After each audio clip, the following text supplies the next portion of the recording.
Tonight on ABC 7 at 9. We are following developing news tonight. Neighbors talking to ABC 7 about a man found dead inside of his home, but they knew him as a woman. We're working the new details tonight, what we've learned. Coming up, Dave, you have us all under an ABC 7 First Alert. Yeah, the rain chance is going to continue to go up as we head through the next several days. Actually, the next week we'll have pretty decent rain chances. But we'll talk about that First Alert. It's all coming up. This is ABC 7 at 9. Get ready. You become part of the day's news right now.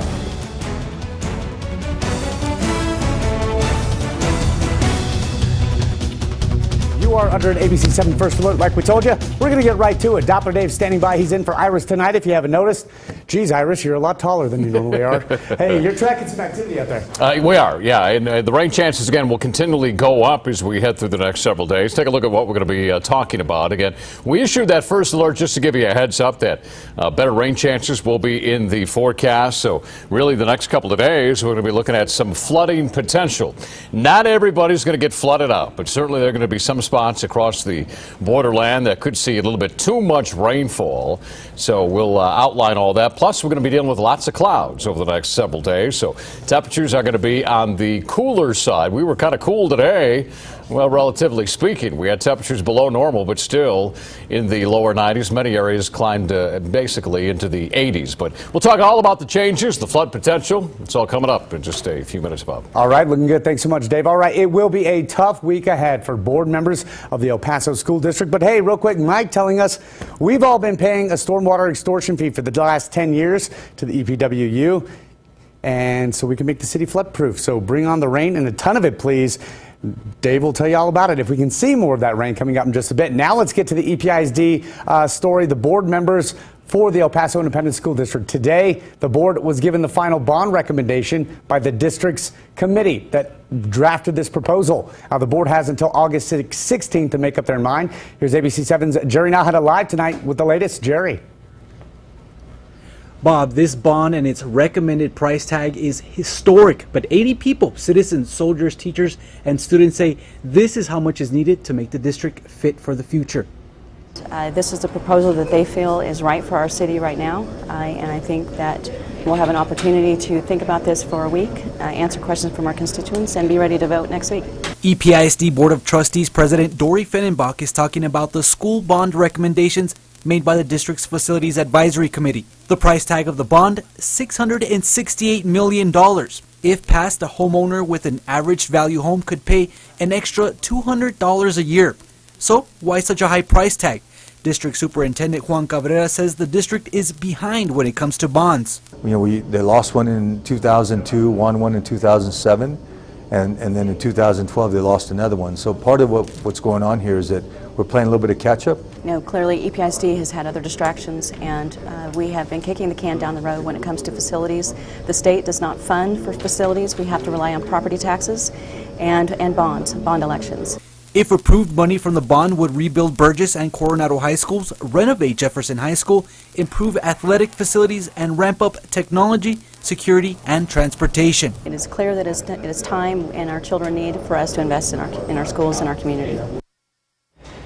And Bob, on an interesting note, we've seen how EPISD has passed out laptops for students. Well, now the district is talking about a Wi-Fi system for neighborhoods in the district if that bond would pass. Bob? Wow, that's a big development. All right, Jerry, thanks so much for that. We appreciate it. Well, tonight, still no arrests in connection to a murder in central El Paso, the south side of El Paso, actually. Police were called out at about last night on the 200 block of Lisbon. That's pretty close to Fox Plaza at the Rio Grande Community Public Housing Complex. Now, police are identifying the victim as 36-year-old Eric Tijerina. Now, neighbors thought it was a woman as Tijerina wore women's clothing and, according to two viewers, went by the name Erica. Well, neighbors also confirmed that she is the person who lived at the apartment surrounded by red tape tonight. Police are saying they found obvious signs of foul play, but they are not telling us how she died. A woman who identified herself as Erica's sister posted on Facebook a GoFundMe link to help out with Erica's funeral expenses. She also shared some photos of Erica showing that she was dressed as a woman even when she was with what appears to be her friends and family.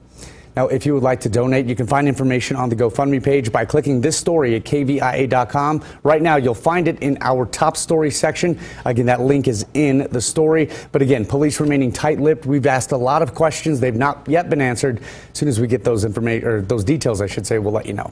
Well, today was also the first public hearing on the city's proposed tax rate. No one signed up to speak, but there is another public hearing set for next Tuesday, August 16th. City reps are listening to taxpayers on the possibility of raising property taxes by about 5%.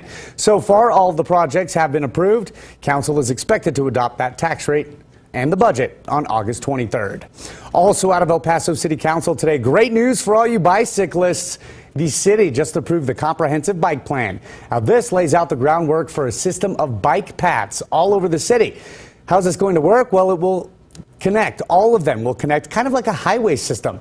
Pretty cool, but it is going to be very expensive, and it'll take about 15 to 20 years to complete. I'm sure we'll be reporting on this a lot more as we near the development. Well, taxis also now have a better chance of competing against Uber as the city listened to Uber's threat to leave El Paso, which is why they decided to cut operating fees, in some cases up to 95%. So both businesses are now required to have an operating permit to meet vehicle quality standards, commercial automobile liability insurance, free market published rates, and a requirement for all drivers to pass a background check. But there would be no fingerprinting done on those drivers. Some county news. The county is considering giving most employees a pay raise. As part of the upcoming budget, commissioners approved some wage and salary adjustments in the past few years, but this would be the first true raise granted since 2013. Now, this could come as a 2.5% hike for all full-time county employees who have been on the job for at least a year. It would cost the county $2.5 million more per year if that is approved. Now, the county must approve a budget and then set the tax rate before the fiscal year starts, and that's in October. Also, more changes coming to the El Paso Zoo. Back to city news today. The city council approved the construction of the contract for $10 million, and this will be for the big exhibit that will replace 20% of the zoo as we know it. Now, this is what the presentation looks like, the one that was given to City Council today by the zoo director. It's a new master plan for the future zoo. And that new exhibit, the Chihuahuan Desert exhibit. It's expected to highlight plants and animals from our part of the world, which is known as the world's most diverse desert ecosystem. The money will come from the Quality of Life bond El Paso voters approved back in 2012.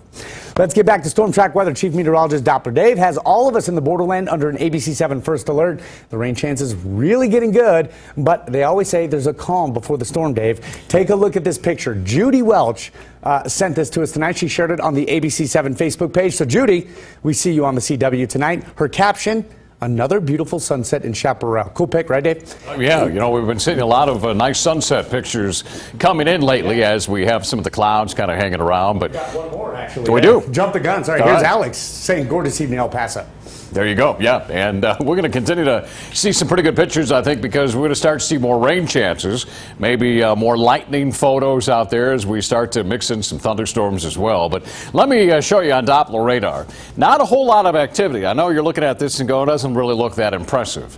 But hang on, because as we head through time, the next couple of days, we're going to start to see more moisture increase across town. So coming up here in a little bit, we're going to zoom into some of these scattered showers.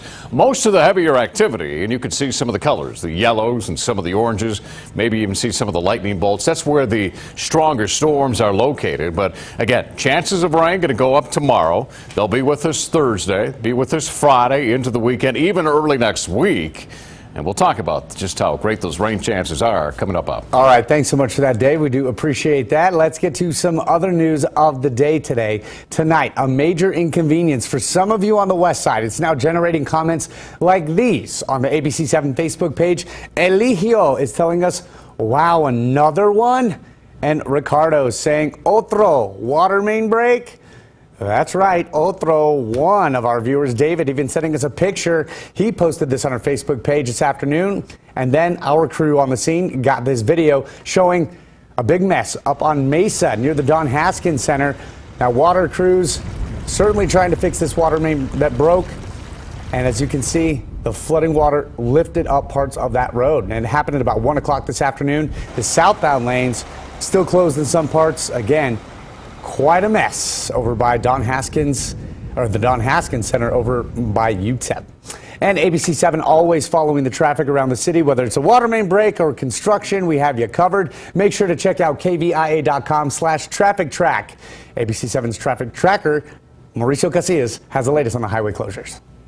Well, we're experiencing closures on I-10 in West El Paso in both directions. I-10 East closed from Sunland Park over to Executive from 9 p.m. to 5 a.m. overnight. And in the opposite direction, I-10 West closed from the Sunland Park exit to the overpass. So if you are heading out there, if you are heading out on I-10 West, you'll be able to exit and then re-merge once again. So this one isn't really causing too many issues. It's I-10 East that is causing issues. Throughout the day, this is what we're tracking. I-10 eastbound from Red Road, the entrance ramp is closed off going 9 a.m. to 4 p.m. all the way through Friday, and we're also tracking a lane closure right here from Thorn over to Graphite, which is causing some delays. Want to remind you to follow us on Twitter at KVIA Traffic, because as soon as those closures do open up, we'll be sure to let you know.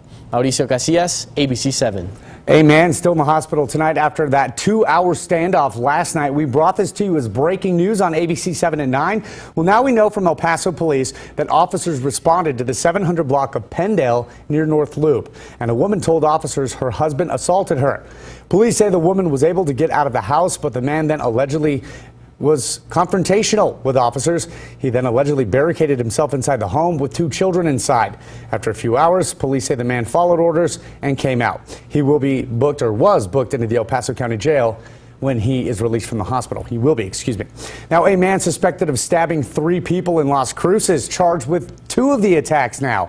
Las Cruces police just charged 20-year-old Marco Galvan with a 2nd count of attempted murder.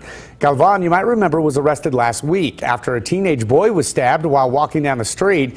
Now, Galvan is accused of stabbing a man the following day, then a 3rd person 2 days later. ABC7 was on the scene of that 2nd stabbing. This one happened by the homeless shelter in Las Cruces. Our video shows the victim being flown to an El Paso hospital.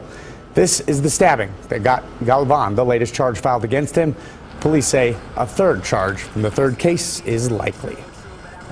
Well, this is ABC 7 and 9 on the CW. You don't just watch the news, you are a part of it. Doppler Dave is up right now with your Storm Track weather forecast. Dave, you issued that first alert because of storms that we could see soon. Yeah, I mean, we're talking about watching some rain showers out there right now, but, you know, the rain chance is going to stay pretty healthy tomorrow and into Thursday and Friday and in the weekend. I'll talk all about it coming up next. Thanks, Dave. We'll be right back.